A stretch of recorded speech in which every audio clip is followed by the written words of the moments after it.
Pranam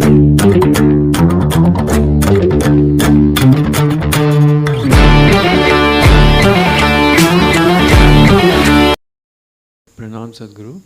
I wanted to know what's so special about the Mahabilva leaf that we offer to Dhyanalinga.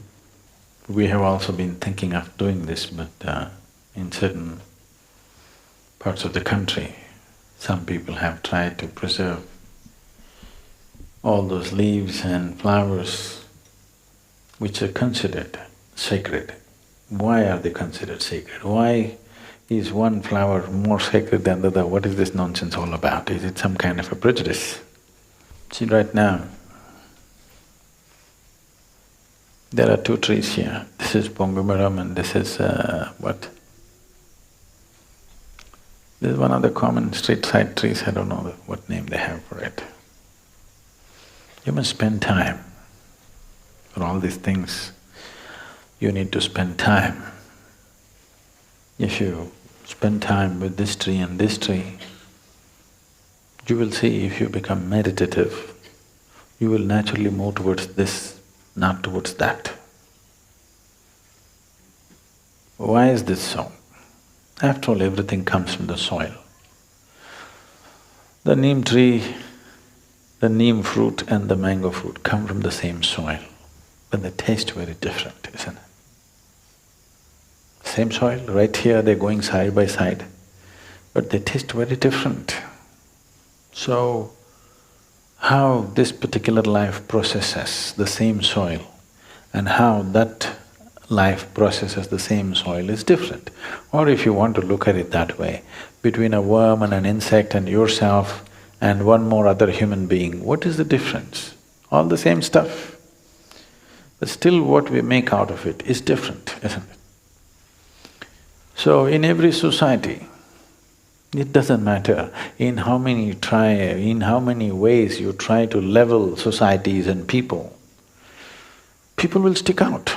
People with certain kinds of talents will stick out, people with certain kinds of capability will stick out. You can't put them down, isn't it? Do what you want. Some people will stand out, some people will become part of the scenery. This is bound to happen. Similarly, among other lives, also it is true. So with the plant life. So, people who are spiritually oriented, who are constantly looking for support in every possible way. Because when you're on a a long journey, and particularly if the terrain is unknown to you, the terrain is absolutely new to you, you would like to use every little support on the way. You will see, if you're going up a mountain, if you're climbing Mount Everest, suppose you're carrying one little thread, you don't want to lose that thread, you want to keep it because you do not know when this little thread will become useful. If you're in a city, you can throw it and go. But you're on that kind of terrain which is unknown to you, you don't want to throw away a single piece of thread because you don't know how it'll be useful tomorrow. So when you're on the spiritual path, the same goes, because it's an unknown terrain. Every little thing that could support you, people identified. So they did not leave even the flowers and fruits and leaf, all the things that can support you. So always it is said, Vilva is dear to Shiva. What does he care? Okay?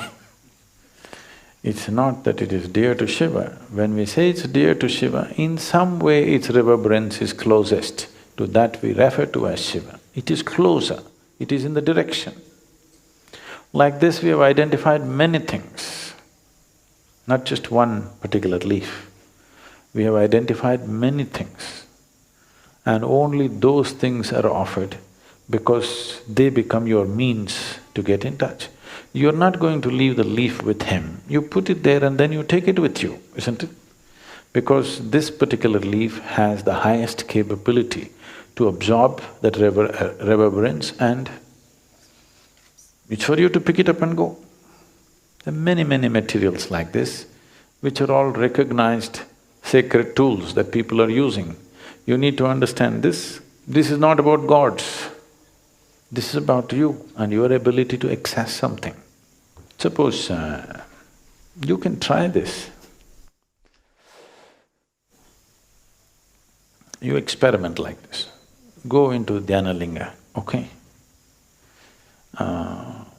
Let's say with like this, organic cotton, and sit there, see how it feels.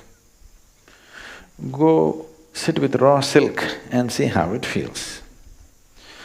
Go sit there with some nylon cloth, see how it feels. Wear a plastic wrap around you, go sit there, see how it feels. Don't believe anything. Just experiment 3 days, you wear one kind of clothing and sit there. You will… if you have little sensitivity, you will know the difference. Then you will naturally choose the right thing. So the important thing is, when you go sit there, everything that you have should help you to absorb and nourish yourself, that's the idea. So the Vilva leaf has such a capability, if you place it on the linga and then take it, its ability to retain that reverberation for a long period of time, it stays with you. If you keep it for a few days with you, it makes a difference. You can try this. Vilva leaf can be offered and you put it in your chest pocket and walk around. It will make a difference for you in terms of your health, well-being, mental state, everything. So people identified these things with observation, with meditativeness, not… in this forest there are so many trees, so many varieties of trees. This is part of the Western Ghats. It is the second oldest mountain on the planet, and it is the oldest mountain on the planet in the tropical region on this planet. So in terms of variety of vegetation, there is no match for this Western Ghat. This is only a small finger which has come inland, otherwise it runs along the coast. In all this variety of trees and leaves, why they choose one leaf? Somebody recognized it and he stands out, you can't ignore him. You can also try this. You can go and pluck 10 different varieties of leaf, place all of them near the linga and take all of them and keep it with you. You will see the difference yourself. It'll take a certain level of sensitivity for you to see that, but there's no question, those who are sensitive will feel the difference. With their eyes closed, if their eyes are open, they may be prejudiced. You take a bunch of 10 different kinds of leaves, tie it up in a cloth like this so that you can't see what leaf it is. Place it there, I will recognize the leaf for you.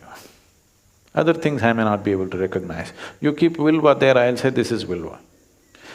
You don't have to call me for that. You take your Rudraksh and hold it, it will tell you. It's a little more intelligent than you know.